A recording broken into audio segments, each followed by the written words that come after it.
안녕하세요. 발레하님교회 유호종 담당 목사입니다. 2020년 교리론 성경 공부 7강을 시작하겠습니다. 오늘 강의 주제는 성령론입니다. 우리는 다음과 같은 순서로 성령론을 탐구할 것입니다. 첫 번째, 성령님은 비신자에게도 은혜를 주시는가? 이 답을 찾기 위해서 우리는 성령님의 일반 사역을 배울 것입니다. 두 번째, 성령님은 신자에게 어떤 은혜를 주셨는가? 이 답을 찾기 위해서 우리는 성령님의 특별 사역을 배울 것입니다. 하나씩 순차적으로 탐구하겠습니다. 첫 번째, 성령님은 비신자에게도 은혜를 주십니까? 이 질문의 답을 찾을 때 우리는 모든 세계가 죄의 저주 아래 놓여 있음에도 비교적 질서 있는 삶을 살 수 있는 이유를 깨달을 수 있습니다. 뿐만 아니라 성령님은 비신자에게도 은혜를 주십니까? 라는 질문의 답을 찾을 때 아래와 같은 질문의 답까지도 우리는 깨달을 수 있습니다. 원죄를 가진 인간이 수고했을 때 땅에서 가시덤불과 엉겅퀴만 나오지 않고 먹을 수 있는 소산물이 나오는 이유는 무엇인가?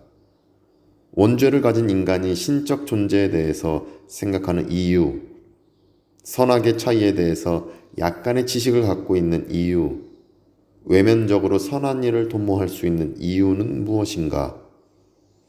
원죄를 가진 인간에게 특별한 재능이나 은사들을 발견할 수 있는 이유, 과학 및 예술의 발전을 이룰 수 있는 이유, 예수님을 믿지 않는 자가 종교적 열망을 갖는 이유, 거듭나지 못한 자가 진리를 말할 수 있고 다른 사람들에게 선을 행할 수 있으며 외면적으로는 고결한 생을 살아갈 수 있는 이유는 무엇인가? 그러면 이 모든 질문의 답을 찾기 위해서 성령님은 비신자에게도 은혜를 주십니까? 의 질문에 대한 답을 지금부터 우리는 찾아보겠습니다. 창세기 1장 2절에는 땅이 혼돈하고 공허하며 흑암이 깊음 위에 있고 하나님의 영은 수면 위에 운행하시니라 라는 말씀이 기록되어 있습니다. 이 말씀은 우주를 창조하던 시기에 성령님이 온 우주를 운행하셨다는 말씀입니다. 이로 보건대 성령님의 활동 영역은 사람의 마음속에 한정된 영역이 아니라 온 우주 만물임을 우리는 깨달을 수 있습니다. 온 우주 만물에는 인간과 인간 외에 피조물이 있습니다. 우리는 인간을 신자와 비신자로 구별할 수 있습니다. 로마서 1장 19절에는 하나님을 알만한 것이 그들 속에 보임이라 하나님께서 이를 그들에게 보이셨느니라 라는 말씀이 기록되어 있습니다. 이 말씀은 성령님이 비신자에게도 하나님의 존재를 알만하게 보여주셨다는 말씀입니다. 이로 보건대 성령님은 인간, 즉 신자와 비신자 모두에게 은혜를 주십니다. 신자에게 주시는 은혜는 특별 은혜입니다. 비신자에게 주시는 은혜는 보통 은혜입니다. 여기서 자세히 살펴볼 보통 은혜는 모든 피조물, 모든 인간에게 적용되는 보편적인 은혜입니다.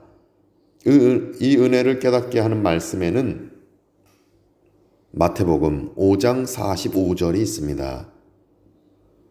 마태복음 5장 45절에 따르면 하나님은 그 해를 악인과 선인에게 비추시며 비를 의로운 자와 불의한 자에게 내려주십니다. 이것이 하나님의 모든 피조물과 인간에게 주시는 보통 은혜입니다. 이제 우리는 위에서 제기했던 여러 질문들에 관한 답을 찾았습니다. 원죄를 가진 인간이 수고했을 때 땅에서 가시덤불과 엉겅퀴만 나오지 않고 먹을 수 있는 소산물이 나오는 이유는 성령님이 보통 은혜를 주셨기 때문입니다. 원죄를 가진 인간이 신적 존재에 대해서 생각하는 이유는 성령님이 보통 은혜를 주셨기 때문입니다. 원죄를 가진 인간이 선악의 차이에 대해서 약간의 지식을 갖고 있는 이유는 성령님이 보통 은혜를 주셨기 때문입니다. 원죄를 가진 인간이 외면적으로 선한 일을 도모할 수 있는 이유는 성령님이 보통 은혜를 주셨기 때문입니다. 원죄를 가진 인간에게 특별한 재능이나 은사들을 발견할 수 있는 이유는 성령님이 보통 은혜를 주셨기 때문입니다. 원죄를 가진 인간이 과학 및 예술의 발전을 이룰 수 있는 이유는 성령님이 보통 은혜를 주셨기 때문입니다. 예수님을 믿지 않는 자가 종교적 열망을 갖는 이유는 성령님이 보통 은혜를 주셨기 때문입니다. 거듭나지 못한 자가 진리를 말할 수 있고 다른 사람들에게 선을 행할 수 있으며 외면적으로는 고결한 생을 살아갈 수 있는 이유, 즉 힌두교인이 타 종교인이 선한 일을 도모할 수 있는 이유는 성령님이 보통 은혜를 주셨기 때문입니다. 이로 보건대 성령님의 보통 은혜는 원죄로 타락한 인간과 그 영향을 받는 모든 자연과 지구, 우주가 받아야 할 심판과 저주의 형벌을 연기하는 은혜입니다. 성령님의 보통 은혜로 연기하시는 이유를 디모데전서 2장 4절에서 하나님은 말씀하십니다. 하나님은 모든 사람이 구원을 받으며 진리를 아는 데에 이르기를 원하시느니라. 정리해보면 성령님은 모든 피조물과 모든 인간, 즉 신자와 비신자에게 은혜를 주십니다.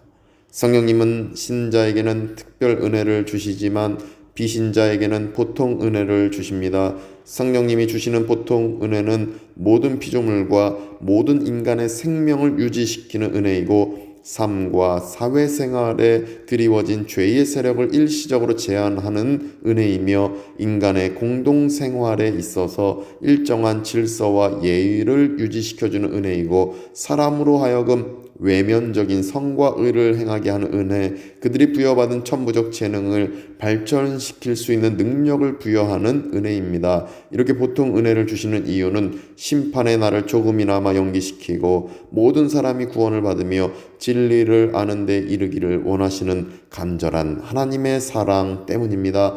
단 보통 은혜는 모든 인간에게 구원의 방향을 지시할 수 있는 은혜이지만 인간에게 구원의 효력을 일으킬 수 없는 은혜입니다. 인간에게 구원의 효력을 일으킬 수 있고 인간을 구원할 수 있는 은혜는 특별 은혜입니다.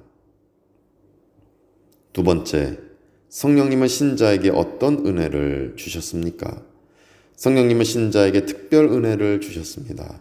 특별 은혜는 인간의 원죄를 제거하고 인간이 받아야 할 죄의 책임과 형벌을 제거해 주는 은혜입니다. 성령님은 특별 은혜를 통해서 인간의 내면을 변화시키며 죄의 부패로부터 점차 정화하십니다. 특별 은혜의 끝은 구원과 영원한 생명입니다. 보통 은혜는 세상이 멸망으로 치닫지 않도록 죄의 부패력을 규제하고 죄의 결과를 어느 정도 완화하는 역할을 수행하는 은혜입니다. 특별 은혜는 인간의 본성 전체를 갱신합니다. 즉 인간의 본성 전체를 재창조합니다. 특별 은혜는 인간이 예수 그리스도 안에 있는 구원의 제의를 받아들일 수 있는 마음을 갖도록 인도하는 은혜이며 영적인 열매를 맺게 하는 은혜입니다. 보통 은혜는 인간의 양심 및 자연법칙, 도덕적 설득, 인간의 의지의 역사는 성령님의 간접적인 사역입니다. 특별 은혜는 인간의 마음에 직접 구원의 역사를 일으키는 성령님의 직접적인 사역입니다. 이로 보건대 특별 은혜는 인간의 의사, 무엇을 하고자 하는 생각과 상관없이 구원을 직접 선사하는 은혜입니다. 특별 은혜는 하나님의 선택을 받은 인간에게 구원을 전달하는 은혜입니다. 따라서 하나님의 선택을 받은 인간은 성령님으로부터 불가항력적으로 인간의 노력, 능력, 의지와 상관없이 불가항력적으로 구원을 받을 수밖에 없습니다. 이 진리 안에서 우리는 구원은 하나님의 선택에 따른 성령님의 직접적인 특별 은혜의 역사라는 사실을 알 수 있습니다. 성령님의 직접적인 특별 은혜의 역사는 인간을 구원하는 역사입니다. 성령님의 특별 은혜를 통해서 인간을 구원하는 순서를 우리는 시간적 순서로 파악할 수 없고 논리적 순서로 파악할 수 있습니다. 성령님의 특별 은혜가 언제 몇 시에 역사하는지 우리는 파악할 수 없습니다. 우리는 성령님의 특별 은혜가 어떤 순서로 역사하는지 파악할 수 있습니다. 이 순서를 개신교는 구원의 순서, 라틴어 오르도 살루티스라고 부릅니다. 구원의 순서, 오르도 살루티스란 그리스도 안에서 행해진 구원의 사역이 성령님의 다양한 활동들로 인해서 죄인들의 심령과 삶에 실현되는 과정을 통칭하는 신학 용어입니다. 구원의 순서를 우리는 8강 구원론에서 살펴볼 것입니다. 이를 살펴볼 때 우리는 내게 이루어진 구원의 신비로움을 더욱 깊이 체험할 것입니다. 이제 7강 강의를 마치겠습니다. 7강 관련해서 질문이 있거나 문의하실 분은 SNS로 연락 주시기 바랍니다.